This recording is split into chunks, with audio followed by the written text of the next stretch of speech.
अयोध्या में जब राजा दशरथ का देहांत हुआ तब नगर शोक से भर गया।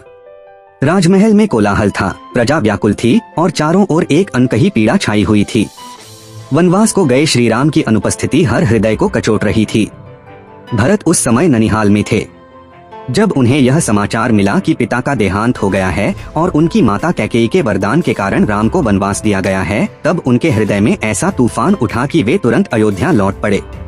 अयोध्या पहुंचते ही भरत ने देखा कि महल में शोक का वातावरण है। उन्होंने अपनी माता कैकेयी से पूछा, माँ, यह सब क्या हुआ? पिताजी कहाँ हैं और भैया राम क्यों वन चले गए? कैकेयी ने जो सत्य बताया उसे सुनकर भरत का हृदय टूट गया। उन्होंने रोते हुए कहा, माँ, आपने यह क्या कर दिया? आपने पिता को मृत्यु के मुख में धकेल दिया और हमारे आराध्य राम को वन भेज दिया। भरत ने माता को कठोर वचन नहीं कहे, परंतु उनके शब्दों में पीड़ा और लज्जा दोनों झलक रही थीं। भरत ने तभी निश्चय कर लिया कि वे राज्य नहीं लेंगे। उन्होंने सभा में घोषणा की, राज्य का अधिकारी केवल राम है, मैं उनका सेवक हूँ, राजा नहीं। यह सुनकर गुरु वशिष्ठ, मंत्रीगण और प्रजा सभी ने भरत की महानता को नमन किया। भरत ने ठान लिया कि वे राम को मनाने स्वयं वन जाएंगे और उन्हें वापस अयोध्या लाएंगे। भरत अपनी सेना, गुरुओं और माताओं के साथ चित्रकूट की ओर प्रस्थान कर गए। मार्ग में गांव-गांव से लोग उनके साथ जुड़ते गए। सबके मन में एक ही कामना थी कि राम फिर अयोध्या लौट आए। जब यह समाचार वन में पहुंचा कि भरत आ रहे हैं, तब लक्ष्मण को शंका हुई कि कहीं भरत राज्य लेने न आए हों। उन्होंने राम से कहा, भैया, मुझे संदेह है कि भरत किसी छल से आए हों। पर राम शांत स्वर में बोले, लक्ष्मण, भरत मेरे समान धर्मात्मा हैं, वे कपट नहीं कर सकते।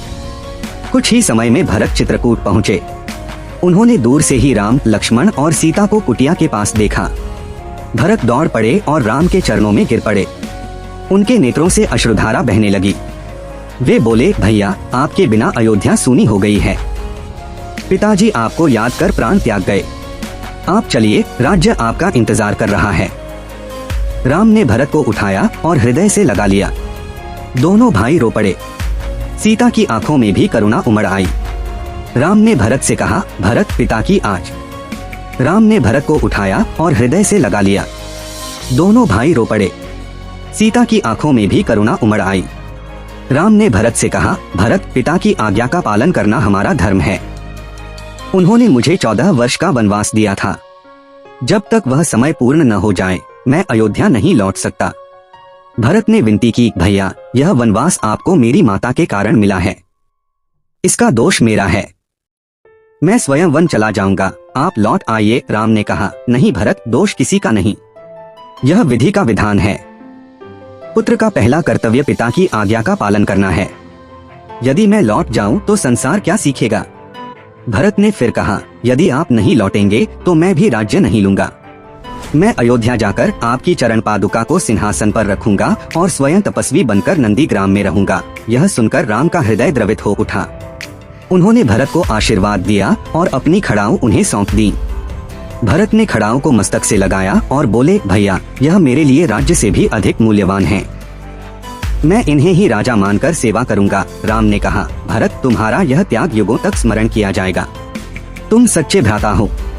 इसके बाद गुरु वशिष्ठ और अन्य ऋषियों ने दोनों भाइयों को समझाया कि धर्म का मार्ग यही है, राम वन में रहें और भरत अयोध्या का संचालन करें। भरत ने सेना सहित अयोध्या लौटने का निश्चय किया, पर उन्होंने राजमहल में नहीं रहने की ठानी। वे नंदीग्राम में कुटिया बनाकर रहने लगे और राम की खड़ाओं को सिंहासन पर विराजमान कर दिया। अयोध्या में भरत का शासन एक तपस्वी राजा का शासन था।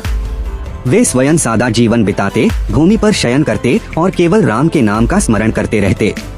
प्रजा में यह भावना जाग उठी कि राजा तो वन में है और यहाँ उनका प्रतिनिधि बैठा है। हर निर्णय से पहले भरत मन ही मन राम को स्मरण करते। चित्रकूट की वह भेंट केवल दो भाइयों की मुलाकात नहीं थी, वह त्याग, प्रेम और धर्म की अमर गाथा थी। भरत ने दिखा दिया कि सच्चा उत्तराधिकारी वही है जो सत्ता को ठुकरा सके। राम ने सिद्ध किया कि पिता की आज्ञा से बढ़कर कुछ नहीं। लक्ष्मण ने सेवा का आदर्श रखा और सीता ने धैर्य व सहनशीलता का। इस प्रकार चित्रकूट में हुआ यह संवाद और मिलन भारतीय संस्कृति में भ्रातृप्रेम का सर्वोच्च उदाहरण बन गया।